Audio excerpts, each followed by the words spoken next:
नमस्कार दोस्तों, आप देख रहे हैं अखबार वाले। तो दोस्तों, आज की वीडियो बहुत खास है क्योंकि बहुत कम लोगों को पता होगा भारत की एक ऐसी गलती जिससे पाकिस्तान परमाणु बम को बनाने में कामयाब रहा। इस ऑपरेशन में भारत और इजरायल ने अहम भूमिका निभाई थी। यह भारत और इजरायल का 10 वर्षों का परिश्रम था, लेकिन भारत की सरकार के एक गलत फैसले से सब कुछ बदल गया। तो चलिए बिना समय गवाए शुरू करते हैं आज की इस वीडियो को।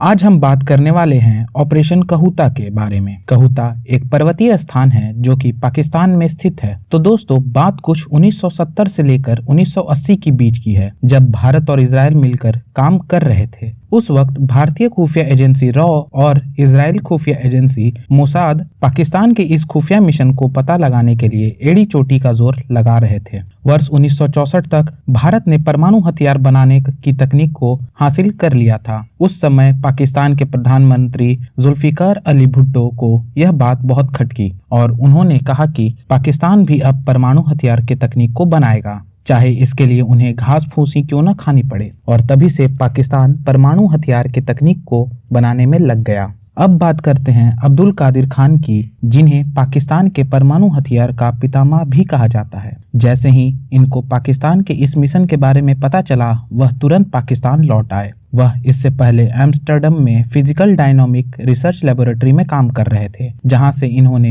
एटम बम की तकनीक पर पकड़ बना ली थी। अब वह पाकिस्तान लौटकर इस पर काम करना शुरू कर चुके थे। भारतीय खुफिया एजेंसी रॉ को इसकी भनक लग चुकी थी, लेकिन उन्हें सही समय और सही जगह का पता नहीं था। लेकिन उन्होंने पाकिस्तान में बिछाए नेटवर्क से पता किया कि पाकिस्तान के कहूता इलाके में पाकिस्तान न्यूक्लियर बम पर अपना प्रशिक्षण कर रहा है। कहूता पाकिस्तान के रावलपिंडी का एक पहाड़ी इलाका है, लेकिन भारतीय खुफिया एजेंसी को इसकी कोई पुख्ता सबूत उपलब्ध नहीं थे। कहूता के आसपास एक बाल काटने वाला दुकान था। तो एक दिन हुआ यूं कि रिसर्च सेंटर में काम करने वाले एक वैज्ञानिक वहां पर गया और बाल कटवाया। भारतीय खुफिया एजेंसी उसका पीछा कर रही थी। जैसे ही वह बाल कटवा कर निकला तो खुफिया एजेंसी के आदमियों ने बाल उठाए और रिसर्च करने भेजा, जिसमें पाया गया कि उनके बालों में न्यूक्लियर रिएक्टर के लक्षण पाए गए, जिससे यह साफ हो चुका था कि पाकिस्तान कहूता में न्यूक्लियर बम बना रहा है, उस पर रिसर्च कर रहा है। फिर रॉ अपने खुफिया एजेंट्स लगाकर किसी तरह से ब्लूप्रिंट को हासिल करने में लग गया। इस पर खुफिया एजेंसी रॉ कामयाब भी हो गया, लेकिन जिस इंसान के पास ब्लूप्रिंट था